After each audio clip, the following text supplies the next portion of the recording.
आज हम करने जा रहे हैं फाइनली तुम्हारी पूरी हिस्ट्री की टाइमलाइन, जितनी भी डेट्स हैं जो इंपॉर्टेंट है वो इस वीडियो में डिस्कस करेंगे और साथ में एक ऐसी रिवीजन हो जाएगी ना फटाफट पूरे 15 से 16 चैप्टर की तुम्हारे, तुम कहोगे भैया ये तो पता भी नहीं लगा कब रिवीजन होगी। सो इस वीडियो में हम सब कुछ देखेंगे यार, बिल्कुल स्टार्टिंग से लेके एंड तक, तुम्हारे फाइनल हिस्ट्री के चैप्टर तक। स्टार्टिंग में बिल्कुल पहले चैप्टर से लेके मैंने यार जो वर्ल्ड वॉर का इसे थोड़ा अलग कर दिया कंटेम्प्रेरी वर्ल्ड को, बिकॉज ज्यादा ही हौश-पौश हो जाता और वो हमें भी नहीं समझ आता, बट हमने रखे साथ में, कंपेयर करेंगे अच्छे से, एक चीज समझेंगे और तुम्हें एग्जाम से पहले ये चीज देख के चले जाओगे तो भूलेगी नहीं डेट्स फिर। अब देखो यार, हमारी इंडियन हिस्ट्री है तो बहुत पुरानी। अगर तुमने 9th में पढ़ा होगा तो हड़प्पन सिविलाइजेशन तक हम डिस्कवर कर चुके हैं, ठीक है। वो तो कितने BC तक चली जाती बातें, लेकिन हमने वहां से नहीं पढ़ना। हमने कहां से पढ़ना है? हमने पढ़ना है लगभग तुम लगा लो 1700 से, ठीक है, मतलब 18th सेंचुरी की स्टार्टिंग से, 18th सेंचुरी की स्टार्टिंग 1700 कुछ, ठीक है। सो अब ये क्या है, 1700 से हम पढ़ते हैं। सबसे पहले 1765 सब्सिडरी अलायंस का पहली बार यूज हुआ नवाब ऑफ अवध के अगेंस्ट, मतलब तुम कह लो उसके। सब्सिडरी अलायंस क्या थी? मैंने कहा क्या होती है सब्सिडरी अलायंस, हम पढ़ चुके हैं कि भैया ऐसी आर्मी रखनी पड़ेगी एंड बेसिकली अपनी इंडिपेंडेंस लूज कर जाता है, ठीक है, ये सब। तो 1765 में क्या हो रहा है? 1765 में तुम्हारा सब्सिडरी लाइन सबसे पहली बार नवाब ऑफ अवध ने मतलब उसको हाँ कराया, basically you know accepted the policy. उसके बाद अब जंप है बहुत बड़ी, इसको हम जंप को ऐसे मैं कर देता हूं, ठीक है, फॉर बेटर अंडरस्टैंडिंग। जंप है 1828 तक। कहां पे? 1828 तक। सोचो 1765 में नवाब ऑफ अवध ने कर दिया, ठीक है, वो सब चीजें। उसके बाद क्या हुआ? उसके बाद 1828 में क्या हुआ? अब ये देखना हमने 1828 में राजा राममोहन रॉय ने ब्रह्मो समाज की स्थापना करी। राजा राममोहन रॉय ने ब्रह्मो समाज की स्थापना करी 1828 में। 1828 अगली सेंचुरी शुरू होगी 19th सेंचुरी, 1828। ओके ठीक है भैया, दिमाग में आ रही चीजें। उसके बाद अगले ही साल राजा राममोहन रॉय ने ही सती को लीगल डिक्लेयर करवा दिया। किसकी मदद से? विलियम बेंटिक की मदद से। इसकी वजह से विलियम बेंटिक, ठीक है। तो विलियम बेंटिक वाइसरॉय, 1829 सती लीगल होगी राजा राममोहन रॉय के अंडर, ठीक है जी। उसके बाद अब 29 था, 29 से 20 साल की शिफ्ट लेते हैं, हम 49 पे चलते हैं। क्या भैया क्यों? क्योंकि यहां पे ना फिर से हम वर्ल्ड वॉर पे जा रहे हैं। फिर से हम वर्ल्ड वॉर कह दिया मैंने, पहले फर्स्ट वॉर ऑफ इंडिपेंडेंस की तरफ जा रहे हैं। पहला चैप्टर फिर से आ गया, पहला चैप्टर, पहले सेकंड शुरू हो गया था, फिर से पहला क्या? 1849 में क्या हुआ? बहादुर शाह जफर 1849 में क्या हुआ? बहादुर शाह जफर को कह दिया ब्रिटिशर्स ने कि आपको रेड फोर्ट से अब कुतुब मीनार जाना पड़ेगा, रेड फोर्ट से कुतुब मीनार शिफ्ट करना पड़ेगा, आपको कुछ नहीं हम कर सकते। 1849 में। अच्छा जी भैया, फिर क्या मतलब वो जो थी रिलीजियस वगैरह वाली चीजें खत्म हो गई? नहीं, दैट्स वेरी रॉन्ग। 1851 फिर से जो फर्स्ट गर्ल स्कूल बनाया, किसने बनाया? ज्योतिबा फूले ने, ठीक है। सो ज्योतिबा फूले ने फर्स्ट गर्ल स्कूल बनाया 1851 में। और इसी के साथ, ठीक है, यहाँ पे मैंने ये जो एरो लगा के बनाया, ये इतना इंपॉर्टेंट नहीं था इसलिए मैंने नहीं लिखा, मतलब ऊपर लिख दिया है। तो ये क्या है कि 1852 में इनाम कमीशन बनाई गई, जो कि तुम अगर तुम्हारा आंसर राइटिंग एनहांस करना चाहते हो, ठीक है, तो तुम लिख सकते हो सोशल रिलीजियस कॉजेज में कि इनाम कमीशन बिठा दी और मतलब लोगों के घर छीन लिए, जो एंसेस्ट्रल प्रॉपर्टी है वो, ठीक है, मतलब लिख सकते हो, ठीक है, इकोनॉमिकल में लिख सकते हो। तो ये था 1852 इनाम कमीशन आ गई, ठीक है। उसके अगले साल भैया यहाँ पे बहुत कुछ हो रहा है, यहाँ पे बहुत कुछ हो रहा है, जी हाँ, यहाँ पे बहुत कुछ हो रहा है और एक यहाँ पे बहुत कुछ होगा। तो 1853 में क्या हुआ? डॉक्ट्रिन ऑफ लैप्स की वजह से, ये वैसे जनरल नहीं आएगा, answer writing definitely. Doctrine of lapse क्या? झांसी की मतलब झांसी का जो डॉक्ट्रिन ऑफ लैप्स के प्रेटेक्स्ट पे उन्होंने हड़प लिया कि आपका तो कोई लीगल हियर नहीं है, ठीक है। फिर वहां पे उसके बाद रानी लक्ष्मीबाई ने ठीक है, पूरा झांसी की रानी जिसे हम बोलते हैं, विद्रोह किया, वो सब खूब लड़ी मर्दानी, वो तो झांसी वाली रानी थी, वो सब चीजें हुई, ठीक है। 1853 में ये सब हो रहा है। 57 में रिवोल्ट होगा, वहां पे सब लोग पार्ट लेंगे, तातिया तो ओपन सब लोग, ठीक है। तो 1853 में ये हो गया।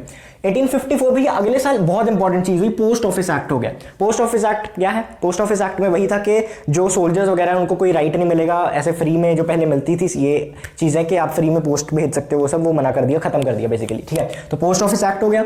उसके बाद अनटचेबल्स का स्कूल भी खुला इस साल में। किसने खोला? वही हमारे दो तो हमने पढ़ने हैं, ठीक है, नेशनलिज्म के। कौन? ग्रोथ ऑफ नेशनलिज्म के चैप्टर में पढ़ना है। कौन पढ़ना है? ज्योतिबा फूले, ठीक है। तो ज्योतिबा फूले ने 1854 में अपना एक अनटचेबल्स का स्कूल बनाया और साथ में पोस्ट ऑफिस एक्ट भी आया, ठीक है जी। अब 56 में चलते हैं। 56 में काफी इंपॉर्टेंट चीज हुई, तुम खुद सोच के देखो ना। 1857 में लड़ाई हुई, तो उससे पहले क्या क्या हुआ होगा? एक तो जीनत महल नाराज होगी। जीनत महल किसकी बेगम थी? वो बेगम थी बहादुर शाह जफर की। वो नाराज होगी कि मेरे पति को तुमने ये सब कहा, और उन्होंने कहा था कि तुम्हारे अब से जो बच्चे होंगे वो कोई भी राजा महाराजा नहीं कहलाएंगे, वो सिंपल एक प्रिंसेस के नाम पे ऐसे चलेंगे, उनको कोई स्पेशल दर्जा नहीं मिलेगा, वो सब, ठीक है। तो उसकी वजह से भी नाराज होगी।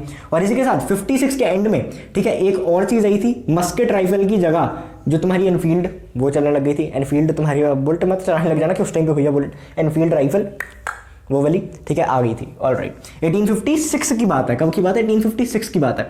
अच्छा जी भैया 1856 में क्या यही दो चीज़ें हुई? नहीं नहीं, देखो 1857 में तुम लगाओ विद्रोह हुआ तो उससे पहले 2-3 चीज़ें होनी चाहिए ना। तो 1856 में जनरल सर्विस एनलिस्टमेंट एक्ट भी हो गया। अब भैया ये जनरल सर्विस एनलिस्टमेंट एक्ट क्या है?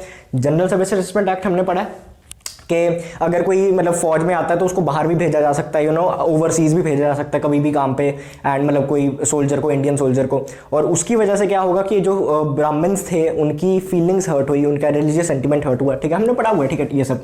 तो ये क्या हुआ? General service enlistment act. उसके साथ ही इसी साल विडो रीमैरिज एक्ट भी आ गया, ठीक है, विडो रीमैरिज एक्ट भी। तो इतना कुछ हुआ जिसकी वजह से 1857 में रिवोल्ट आ गया, ठीक है। पहले तो रूमर्स फैले, ठीक है, वैसे तो ये इतना इंपॉर्टेंट नहीं है, रूमर्स फैले बंगाल रेजिमेंट में। उसके बाद क्या हुआ? मंगल पांडे ने 29 मार्च को अटैक कर दिया, ठीक है, वहीं पे जहाँ पे बंदे मतलब बैरकपुर में, हाँ बैरकपुर में, और मंगल पांडे ने कर दिया। वहाँ पे फर्स्ट वॉर ऑफ इंडिपेंडेंस शुरू हो गया।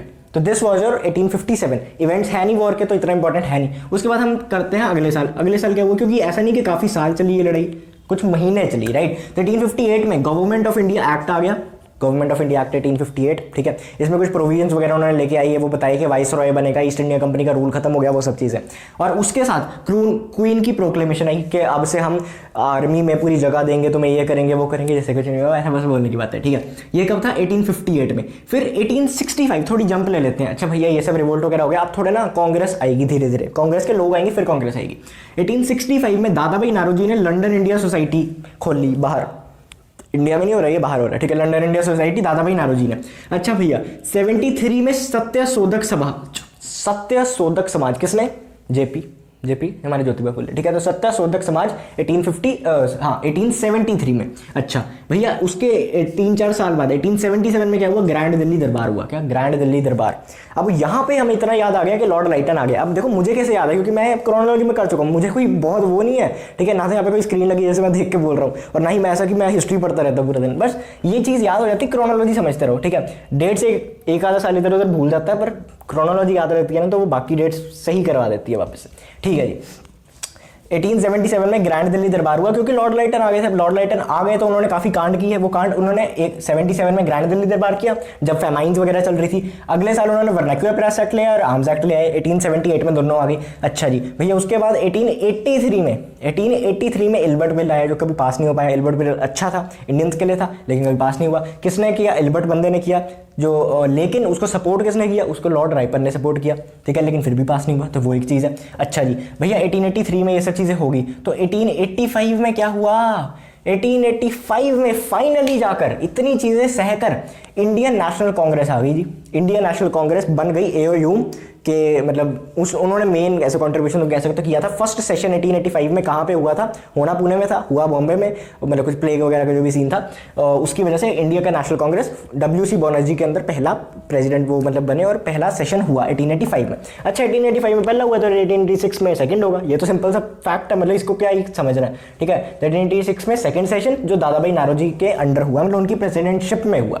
सो यहाँ पे फाइनली कांग्रेस बन गई भैया। अच्छा अब आगे क्या होगा?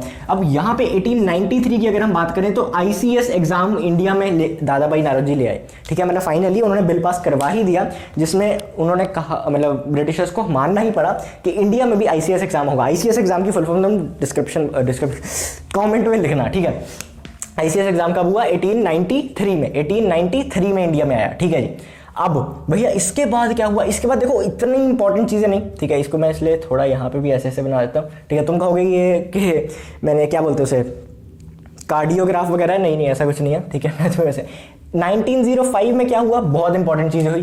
पहला तो सर्वेंट्स ऑफ इंडिया सोसाइटी बनी, जो कि इतना इंपॉर्टेंट नहीं है बट फिर भी तुम्हें पता होना चाहिए, सर्वेंट्स ऑफ इंडिया सोसाइटी बनी, ठीक है। उसके बाद पार्टीशन ऑफ बंगाल हुआ। क्या हुआ? Partition of Bengal. 1905 में क्या हुआ? पार्टीशन ऑफ बंगाल, ठीक है भैया। अच्छा 1905 में पार्टीशन ऑफ बंगाल हुआ, ये समझना, ये मैं तुम्हें ऐसे ही बता देता हूँ। 1905 में पार्टीशन ऑफ बंगाल हुआ, 1906 में मुस्लिम लीग बन गई, 1907 में सूरत स्प्लिट हो गया। ये क्या हो रहा है? ये क्या हो रहा है? 1911 में जो यहाँ पे ये हुआ था पार्टीशन, वो वापस आ गया, वो वापस रिपील कर दिया गया।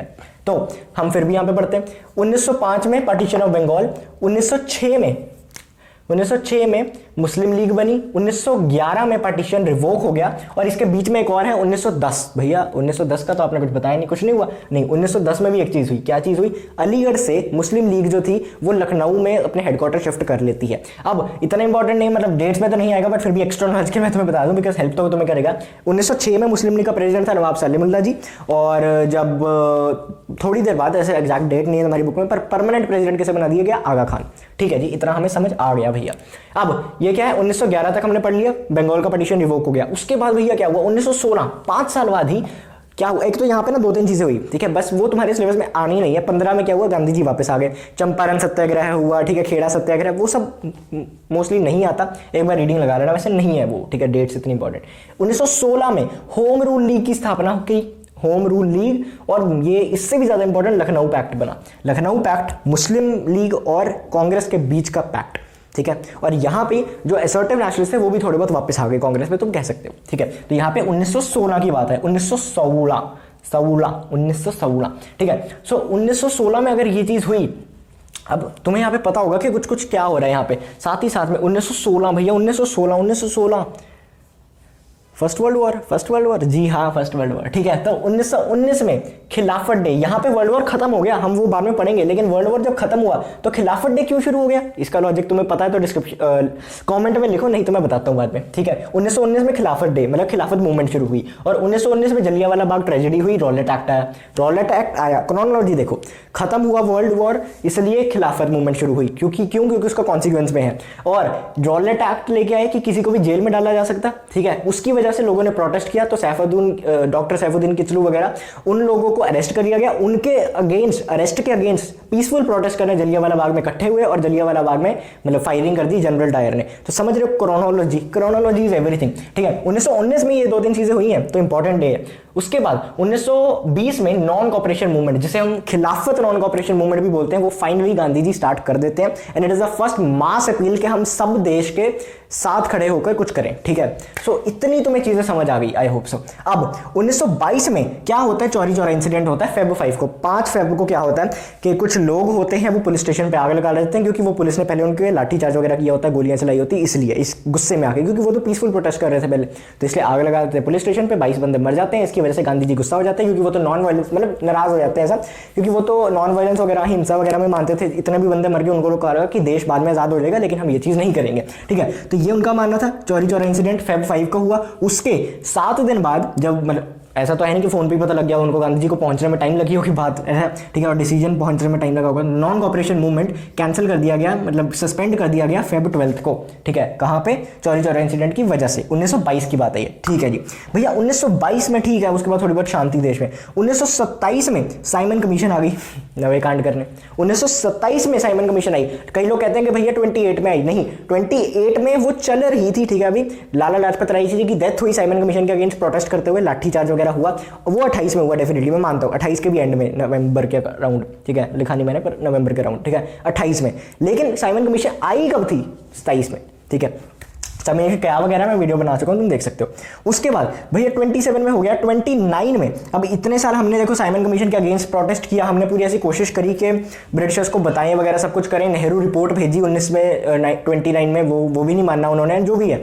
तो उसके बाद 1929 के बिल्कुल एंड में, आखिरी दिन 31 दिसंबर को ट्राई कलर झंडा लहराया गया लाहौर में। किसने लहराया? पंडित जवाहरलाल नेहरू एंड ऑल, उन सब ने लहराया पहली बार के लिए। अब यहाँ पे बच्चे कंफ्यूज हो जाते हैं कि भैया पहली बार तो INA ने नहीं लहराया था शाम वगैरह में। वो है कि इंडिया पे, जो आज का इंडिया है उसकी धरती पे पहली बार किसने लहराया? ये तो लाहौर है ना, तो ये तो पाकिस्तान में हो गया, ये कन्फ्यूजन मत रखना, मैं बस इतना बता रहा हूँ, ठीक है जी। ये अब उसके बाद क्या है? 29 में हो गया, 29 में ट्राई कलर आया।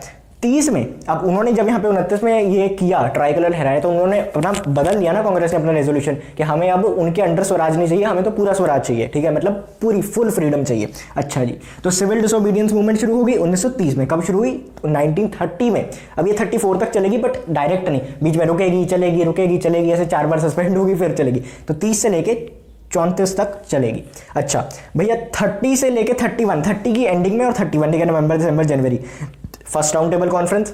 उसके बाद जो 31 में ही, क्योंकि फर्स्ट राउंड टेबल कॉन्फ्रेंस को कांग्रेस ने किया बॉयकॉट, तो इसलिए अब कांग्रेस ने गई तो बात ही नहीं बनी।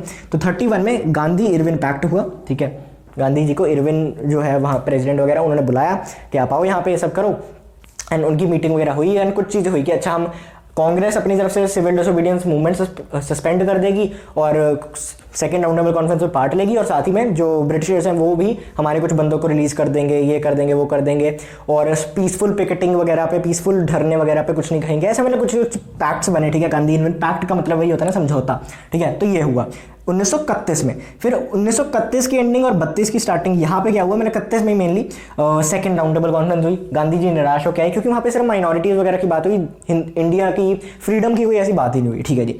फिर 32 की बात करें तो Poona pact, third round table conference भी हुई, but that's not much important, Poona pact ज़्यादा इंपॉर्टेंट है कि वहाँ पे क्या हुआ ऐसा कि डॉक्टर भीमराव अम्बेडकर जी गए थे एंड उन्होंने काफ़ी ऐसे माइनॉरिटीज़ के हक की बात करी एंड काफ़ी चीज़ें लेके आए, तो उसे तुम समझ सकते हो।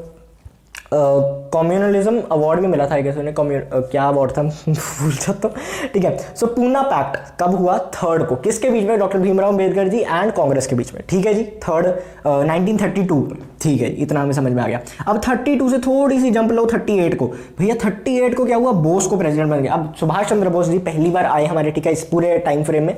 कौन, ऐसा नहीं कि इससे पहले थे नहीं, इससे पहले सिविल डिसोबीडियंस मूवमेंट में भी उन्होंने साथ दिया था और नॉन कॉपरेशन मूवमेंट में भी ही वो सपोर्टिंग एंड ऑल, लेकिन बात क्या हुई कि तुम्हारे बुक में नहीं है, सो हम क्यों इतना कॉम्प्लिकेट करें, ठीक है। तो मैं तुम्हें बता देता हूँ, ऐसा नहीं कि अभी कांग्रेस में आए थे, पहले भी थे। तो बोस को प्रेसिडेंट बना दिया गया कांग्रेस का 1938 में, 30, और वो भी यूनानिमस, सबने वोट किया। 39 में भी वो जीत गए थे इलेक्शन, लेकिन 39 में क्या दिक्कत हुई, 39 में दिक्कत आ गई कि गांधी जी ने उनके अगेंस्ट हो गया, बिकॉज उनकी आइडियोलॉजी थोड़ी डिफरेंट थी, तो गांधी जी ने अपना बंदा खड़ा कर दिया एंड ऐसी काफ़ी क्लैशेस वगैरह हुई। फिर भी बोस जीत गए, लेकिन बाद में उनको रिजाइन करना पड़ा बिकॉज गांधी जी का इन्फ्लुएंस था एंड वो सब चीज़ें भी, ठीक है। तो अब इसके बाद गांधी, उनको लगा, ठीक है, सुभाष चंद्र बोस जी को कि कांग्रेस में ही कोई लेफ्ट विंग पार्टी होनी चाहिए, उसकी वजह से उन्होंने फॉरवर्ड ब्लॉक बनाया। अब ये राइट विंग लेफ्ट विंग, ठीक है, मैं अभी कहीं वगैरह कंफ्यूज हो जाता हूँ, तो इसलिए इतना डिटेल में तुम्हें जानने की जरूरत है नहीं।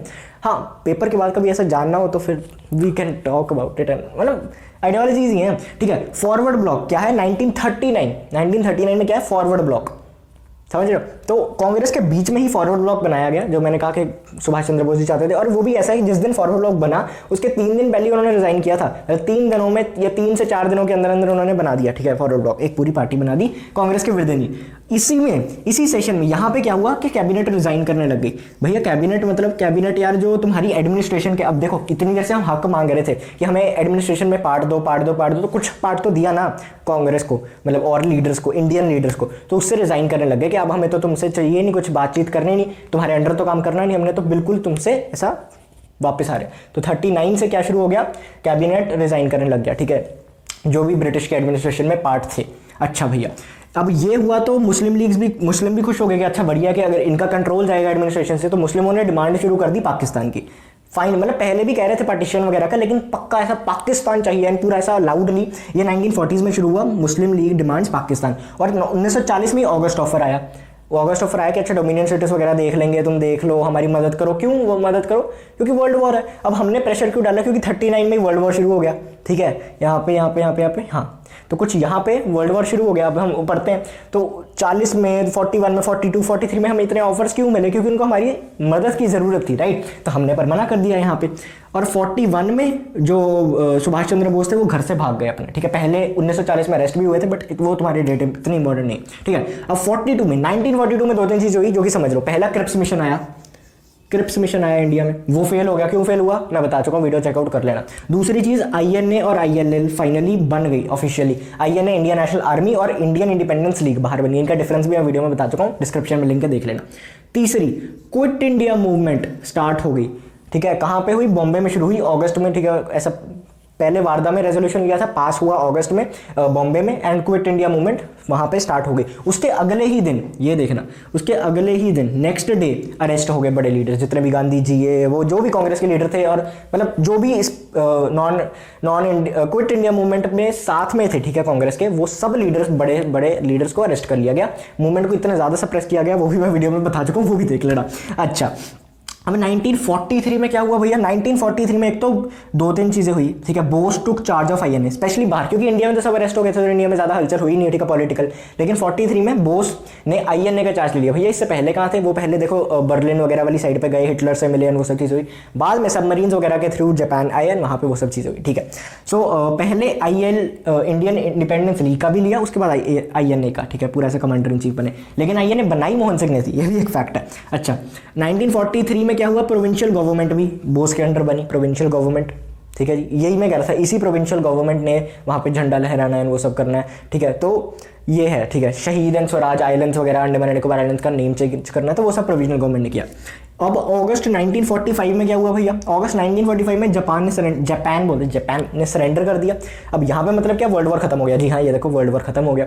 अब वर्ल्ड वॉर जब खत्म हुआ यहाँ पर, ठीक है, क्रोनोलॉजी, वर्ल्ड वॉर खत्म हुआ तो जापान वापस आ गया। Japan was the major INA support, वो वापस चले गए, तो आईएनए अकेली रहेगी बिना कोई खाने पीने के सपोर्ट वगैरह के, सामने इम्फाल में इतनी बारिश में, एंड इवेंचुअली मतलब वहाँ पे मतलब दे कुडंट उसके आगे नहीं आ पाए इंडिया में। सो वहाँ पे खत्म हो गया आईएनए का जो भी सफर था। अच्छा, अब अपेरेंटली कि सुभाष चंद्र बोस जी की भी डेथ हो गई प्लेन क्रैश वगैरह में, वो सब चीज़ें वीडियो में बता चुका हूँ। अच्छा, अब 1947 में क्या होता है, 45 में लड़ाई वगैरह खत्म हो गई भैया, 1-1.5 साल में अब फिर पूरा हलचल वगैरह हुई, इंडिया में दंगे बहुत शुरू हो गए। एंड ब्रिटिशर्स को भी लगा, क्योंकि वहाँ पे भी पार्टी बदल गई थी, तो उनको भी लगा कि यार इनको आज़ादी दे देनी चाहिए, क्योंकि यहाँ पे ऐसा कुछ माहौल सही नहीं लग रहा। और पहले उन्होंने कहा था कि 1948 के अगस्त तक, उससे पहले देनी है, जून तक, सॉरी। लेकिन उनको लगा कि नहीं यार, ये इतनी देर तक भी नहीं, हमें और जल्दी देनी पड़ेगी। तो किसे भेजा, माउंटबेटन को भेजा गया, लॉर्ड माउंटबेटन को एज अ वाइसरॉय बनाया गया कि आप जाके बातचीत करो। 1947 में ही आए थे, 47 में ही उन्होंने माउंटबेटन प्लान रखा, लोगों ने एक्सेप्ट किया, हाउस ऑफ कॉमन्स ने भी एक्सेप्ट किया, उस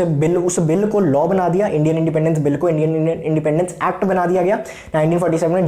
जून जुलाई में वो पास हुआ था, एंड अगस्त में हमें आज़ादी मिल गई, ठीक है। सो इंडिपेंडेंस ये रहा, आज़ादी मिल गई। अब आज़ादी किस दिन मिली वो मैंने नहीं लिखा, वो तो तुम्हें पता होना चाहिए, ठीक है। अब 1961 में एक और इंडिया के बारे में इंपॉर्टेंट चीज़ कि नॉन अलाइनमेंट मूवमेंट हुई। क्या हुआ, नॉन अलाइनमेंट मूवमेंट। अब वो क्या है भैया, वो है तुम्हारा जो जब कोल्ड वॉर चल रहा था तो हम किसी की भी सपोर्ट में नहीं है, ये बताना इस नॉन अलाइनमेंट मूवमेंट, ठीक है। वीडियो काफ़ी लंबी बन गई, मैंने सोचा नहीं था, ठीक है, आई थॉट के 20 मिनट्स। अच्छा, अब भैया ये सब हो रहा है, ये तो वर्ल्ड इंडियन हिस्ट्री थी। अब वर्ल्ड के बारे में पढ़ लेते हैं। 1880 से स्टार्ट करते हैं। पहले तो 1882 में जर्मन और ऑस्ट्रिया हंगरी, वैसे तो बहुत डिटेल में जाया जा सकता है वर्ल्ड पॉलिटिक्स में, बहुत डिटेल में, मैं सही में तुम्हें कह रहा हूँ, मतलब मुझे भी नहीं पता अभी इतना, बहुत कुछ है जो मैंने पता नहीं किया, बट जितना मुझे पता है वो भी इससे मतलब लाइक मैं तुम्हें बता नहीं सकता, ठीक है, बहुत डिटेल में जाया जा सकता है। 1882 में क्या है कि जर्मन और ऑस्ट्रिया हंगरी का एक ना मतलब समझौता था, एंड यू नो तुम कह सकते हो कि एक अलायंस थी, उसमें इटली ज्वाइन कर लेता है, उसे फिर नवा नाम लिया जाता है ट्रिपल अलायंस के नाम से, क्योंकि अब 3 आ गए थे, ट्रिपल अलायंस, ठीक है। So Italy plus Germany and Austria Hungary triple alliance बनाती है 1882 में। इसको काउंटर करने के लिए 1907 में, एक और रशिया की एम्पायर, फ्रांस और इंग्लैंड, रशिया की एम्पायर, फ्रांस और इंग्लैंड ट्रिपल एंटेंटे बनाती है। क्या बनाती हैं, ट्रिपल एंटेंटे। अब ऐसा कुछ इंपॉर्टेंट नहीं है, बट इधर देखो 1907 कहाँ है, 1907 यहाँ पे क्या हो रहा है, सोल स्प्लिट हो रहा है, ये वो चीज़ें हो रही है, इंडिया में अपना उलझे हुए हैं, ठीक है। तो यहाँ पे अभी ब्रिटिशर्स वगैरह ये सब भी कर रहे हैं, ठीक है, तुम समझ रहे हो। अब 1907 में ये सब हो गया भैया, 7 साल बाद कुछ इतना इम्पैक्ट नहीं है, मतलब हुआ है बट हमें नहीं पढ़ना। 1914 में क्या हुआ, 1914 में फाइनली लड़ाई स्टार्ट होगी, सॉरी वर्ल्ड वॉर स्टार्ट हो गया।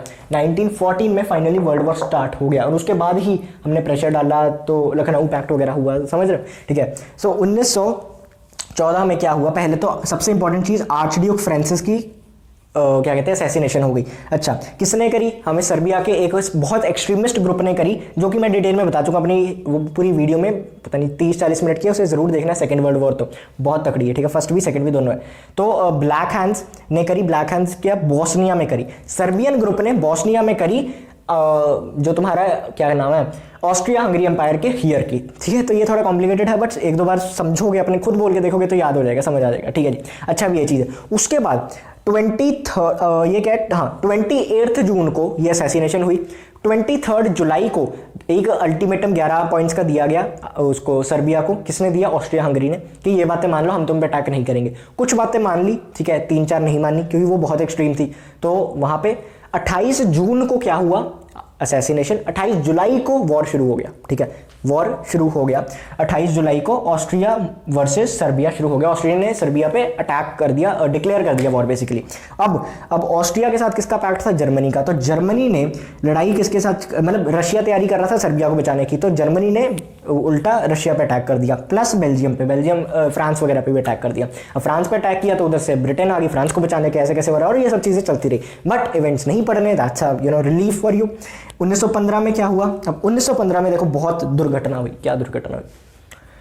क्या हुआ तेरा वादा, वो कसम, वो इरादा। तो यहाँ पे जो इटली थी इसने धोखा दे दिया, इसने जो ट्रिपल अलायंस बनाई थी उसे मोड़ के वो दूसरे पार्टी के साथ चली गई भाई साहब। तो ये क्या हुआ?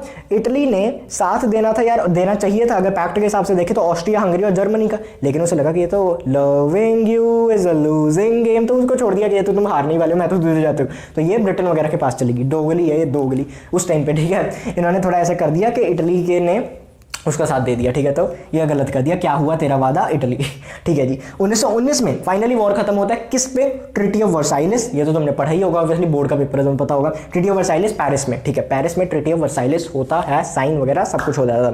1920 में लीग ऑफ नेशंस फॉर्म होती है, एंड कुछ सालों बाद हम वर्ल्ड वॉर 2 के बारे में पढ़े। 1931 में वर्ल्ड वॉर 2 की और चीज़ें बढ़ जाती हैं क्योंकि जापान इंटरवीन करता है मंचूरिया में। Manchuria was a part of China, उसको हड़पने लग जाता है, एनेक्स वगैरह करने लग जाता है, वो सब चीज़ें। फिर अनडिक्लेयर्ड वॉर शुरू कर देता है चाइना पे, एंड लीग ऑफ नेशंस कुछ कह नहीं पाती, तो बेसिकली वो भी खत्म होने लग जाती धीरे धीरे। तो वो एक चीज़ होती है। अच्छा, यहीं पे साथ में क्या होता है कि 1933 में एक तो जापान जो है लीग ऑफ नेशन छोड़ के चला जाता है। वो उसे कुछ बोल रही थी, वो कहता है चलो ठीक है फिर तुमने मुझे ऐसे बोलना, मैं छोड़ जाता हूँ। तो क्या ही कर लिया उन्होंने, ठीक है। तो 33 में छोड़ के चला जाता है। हिटलर की सरकार आ जाती है, ठीक है। पहले उसे चांसलरशिप दी जाती है, and after the death of the president and all, वो चांसलरशिप प्रेसिडेंटशिप सब कुछ ले लेता है, एंड पूरा ऐसा फहरर बन जाता है, लीडर बन जाता है बेसिकली, ठीक है। सो हिटलर की गवर्नमेंट 33 में आ जाती है, मतलब नाजीज की पहली बार ऐसी सरकार आती है। अब कुछ फास्ट फॉरवर्ड करें हम 4-5 साल, नॉन एग्रेसिव पैक्ट होता है 1939 में। ये बच्चों को नहीं पता होता। 1939 में जर्मनी और रशिया, जिनकी पहले लड़ाई हुई थी, रशियन एम्पायर या यूएसएसआर लिख देना, ठीक है। तो रशियन एम्पायर और तुम्हारे इधर जर्मनी, इन दोनों का क्या हुआ? इन दोनों का पहले लड़ाई हुई थी, लेकिन अब इनका प्यार हो गया, प्यार। इन्होंने एक नॉन एग्रेशन पैक्ट साइन किया कि हम लड़ेंगे वगैरह नहीं। और ऐसा भी था कि जर्मनी देखो अंदर तो अपने हथियार वगैरह बना नहीं सकती थी due to treaty of Versailles, and तो उन्होंने कहा कि जर्मनी के रशिया के अंदर बनते रहेंगे हथियार। तो ऐसे वो सब काफ़ी कुछ हुआ अंदर ही अंदर, ठीक है। बट जितना मतलब मैंने यूट्यूब वगैरह से सुना, मुझे इतना कहाँ पता, ठीक है, ये चीज़ है। बट उतना तुम ये समझ लो, नॉन एग्रेशन पैक्ट जर्मनी और रशिया के बीच में। हिटलर ने इन्वेड कर दिया पोलैंड उसी साल 1939 को, और फाइनली सितंबर में जो तुम्हारा वर्ल्ड वॉर 2 है वो स्टार्ट हो गया। क्योंकि पोलैंड किसके साथ था? पोलैंड था ब्रिटेन के साथ, पोलैंड था फ्रांस के साथ, तो उनके वो चीज़ होगी। अच्छा, अब इसमें यूएसए वगैरह भी आएंगे पूरा, बट वो भी हमें नहीं पढ़ना। 1945 में वॉर खत्म हो जाता है, एंड ऑफ वॉर हो जाता है। कैसे होता है देखो, पहले क्या होता है कि जून जुलाई में वगैरह में क्या होता है कि जो जर्मनी वगैरह वो तो ऑलमोस्ट हार गई थी, हिटलर ने सुसाइड कर लिया, वो लोग जो थे खत्म हो जाते हैं बेसिकली, ठीक है। मतलब जो ये थे Germany, Italy, Japan, Germany Italy वगैरह जो कंट्रीज थी, दे लाइक के हम छोड़ देते हैं, ठीक है। उन्होंने मान लिया था कि वो हार गए वगैरह। जापान नहीं मान रही थी, तो जापान को मनाने के लिए उन्होंने हिरोशिमा नागासाकी पे बम फेंक दिए, वहाँ पे फाइनली वो माने। एंड यहाँ पे क्या हुआ कि जो जापान ने सरेंडर कर दिया, वो वापस आ गए। जो मैंने तुम्हें कहा था कि वर्ल्ड वॉर 1 जब खत्म हुआ, ठीक है, ट्रीटी ऑफ वर्साइलेस वगैरह हुई, तो यहाँ पे क्या हुआ कि जर्मनी हारी ना, दोनों में जर्मनी हारी। वैसे तो जर्मनी जब हारी तो जर्मनी के साथ एक टर्की भी थी, जर्मनी के साथ ऑटोमन एम्पायर भी थी, और जब वो हारी तो उसके भी थोड़े ऐसे टुकड़े कर दिए, तो उसके भी ऐसे अलग अलग पार्ट्स कर दिए, राइट। तो उसके जब पार्ट्स किए तो टर्की के राजा कैलिफ, जो जिसे हम बोलते थे सुल्तान, ठीक है, वो ऐसा रिलीजियस हेड भी थे और टर्की के भी सुल्तान, तो वहाँ पे उनकी पावर काफ़ी डिप्राइव होगी, देश काफ़ी छोटा रह गया, तो वहाँ से खिलाफत मूवमेंट शुरू हुई। अब लॉजिक समझ आ रहा है, ठीक है। तो ये चीज़ हुई। अब यहाँ पे एक्सेस जो थी पावर्स वो हार गई 1945 में, एंड 1945 में यूएन की स्थापना कर दी गई, जैसे लीग ऑफ नेशन था, पर इसको थोड़ी और पावर्स देके ये वो चीज़ें करके अक्टूबर 24 को यूएन की स्थापना करी गई। और आई गेस मेनली यही चीज़ है तुम्हारे। उसके बाद हाँ, 1945 में 24 अगस्त को यूएन एज अ होल खुला। उसके कुछ ऑर्गन्स जो थे, एजेंसीज जो थी, 1946 में यूनिसेफ और यूनेस्को, और 1948 में डब्ल्यूएचओ खुला। तो दिस वाज योर पूरी contemporary world and this was your Indian history. I hope तुम्हें चीज़ें समझ आई हो, ठीक है। ऐसा नहीं कि इसके बाद कुछ है नहीं, उसके बाद भी बहुत कुछ होते रहा, but according to your syllabus this was it. अगर तुम स्क्रीनशॉट वगैरह लेना चाहते हो तो यू कैन टेक, या सो आई होप तुम्हें कुछ चीज़ें समझ आई हो. All the best for your history and civics board exam, and yeah do share if you like the video. Thank you.